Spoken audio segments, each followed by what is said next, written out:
Heart FM. Hi, this is Darren Kelly for Sunday Morning. You know, when you think of people who act and who sing as well, you think of people like Cher and J-Lo, and you also think of the gorgeous Delta Goodrem. How are you?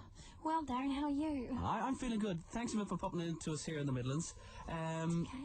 Tell me, is it true that while you were on Neighbours, right, all these songs were coming into your head, and you were filming in the morning, and then you were filming till late at night, and then you used to rush to the studio to record, or to get those songs down?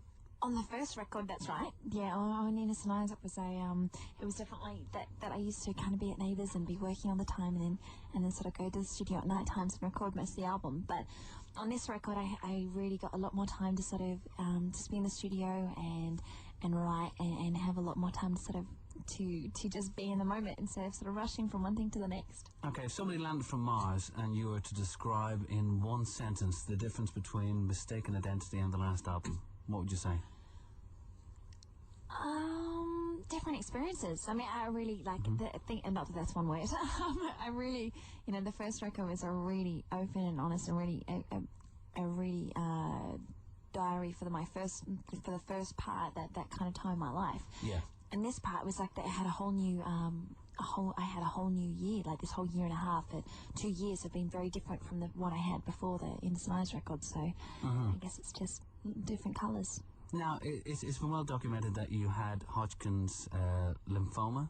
Yeah. Yes, that's right. You went through that. What was the biggest lesson you learned from coming through that? You know what? From going through Hodgkin's lymphoma and having all the cancer treatment and having chemo and having radiation and steroids and all these things that you go on, of course it was a huge change in my life. It was a complete identity change. It was everything that really I had. I was 18 years old when this all happened, and it was a complete world turned upside down. But I really think that the lessons I learned, I mean, I don't think it was for taking things for granted or that live every day to the fullest, because they weren't the lessons that I think I was meant to learn, because I definitely always lived like that. But yeah.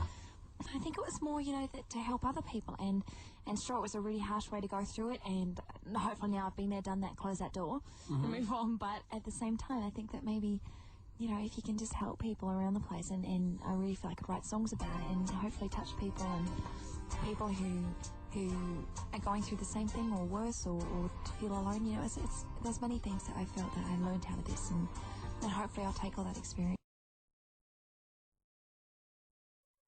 and be a stronger person.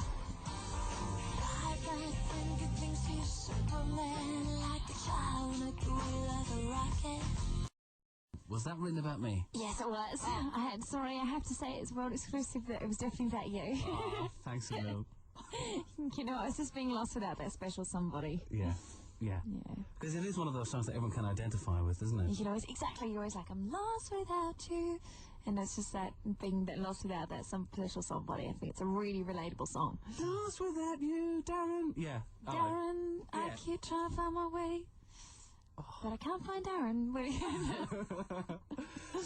Tell me, do you have any different everything? Really just keeps moving. So I mean, from a 17-year-old to a 19-year-old, you grow anyway, and I hope that music would too. Yeah. And evolve. So are you saying this album is completely autobiographical? Absolutely. Yeah, because Shania Twain says, she sings these love songs, but she sings them from other people's point of view, but you're saying this is actually from your point of view. Absolutely. I think maybe when I'm a few albums in, I'll start writing about other people, but at the moment I'm still trying to kind of look at the world and discover and find. So there's no need to buy a book on Delta Goodrem ever? No. Yeah. Okay. Well, listen, we'll play Lost Without You. It's Delta Goodrem having a chat with me, Darren Kelly, and we'll be back in a few moments. Right, and he was better than me. Yeah, I can imagine. No, honestly, he is such a massive Star Wars fan, and he's just a character. Yeah, lovely fella. Hey, tell me, what do you do when you're off? When you're chilling out, getting away from the music? Well, probably just relax, catch up with people, because when you're always really busy, it's kind of like you want to catch up and see your friends and family, so that's what I do. What's been your greatest achievement so far in your music career? Well, probably achievement. When I say achievement, I mean 1 in 4 homes has an album in Australia, and wow. a few it's really exciting just to see people connect with it. I mean, my achievement is when I love when people connect with it and they feel that a song's helped them through a time, or that they feel they really connect with it, like Lost Without You, or these songs that are really, that's important to me. It's Delta Goodrem. Thank you so much for popping